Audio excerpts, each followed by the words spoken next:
एक बार भगवान विष्णु गरुड़ पर बैठकर कैलाश पर्वत पर गए। द्वार पर गरुड़ को छोड़कर खुद शिव से मिलने अंदर चले गए। तब कैलाश की अपूर्व प्राकृतिक शोभा को देखकर गरुड़ मंत्रमुग्ध थे कि तभी उनकी नज़र एक खूबसूरत छोटी सी चिड़िया पर पड़ी।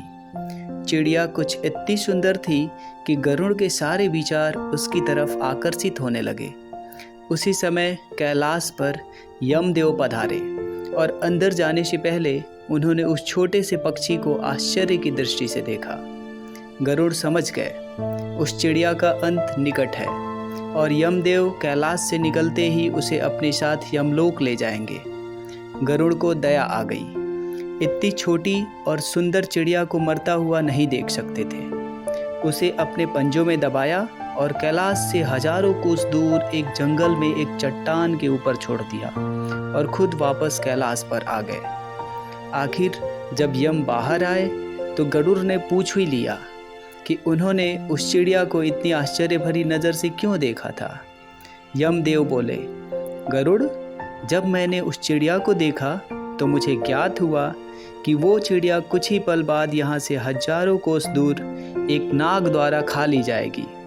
मैं सोच रहा था कि वो इतनी जल्दी इतनी दूर कैसे जाएगी, पर अब जब वो यहाँ नहीं है तो निश्चित ही वो मर चुकी होगी। गरुड़ समझ गए मृत्यु टाले नहीं टलती, चाहे कितनी भी चतुराई की जाए। इसलिए श्री कृष्ण कहते हैं, करता तू वह है जो तू चाहता है, परंतु होता वह है जो मैं चाहता हूँ। कर तू वह जो मैं चाहता हूँ, फिर होगा वह जो तू चाहेगा। इसलिए मित्रों, हमें वही करना चाहिए जो भगवान की इच्छा है। हम अपने मन से कुछ भी टाल नहीं सकते हैं। इसलिए जीवन के 6 सत्य बताए गए हैं। कोई फर्क नहीं पड़ता कि आप कितने खूबसूरत हैं, क्योंकि लंगूर और गोरिल्ला भी अपनी ओर लोगों का ध्यान आकर्षित कर लेते हैं।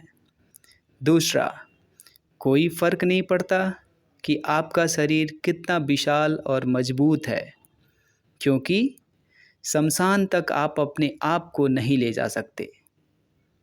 तीसरा, आप कितने भी लंबे क्यों ना हो, मगर आने वाले कल को आप नहीं देख सकते। चौथा, कोई फ़र्क नहीं पड़ता कि आपकी त्वचा कितनी गोरी और चमकदार है, क्योंकि अंधेरे में रोशनी की ज़रूरत पड़ती ही है।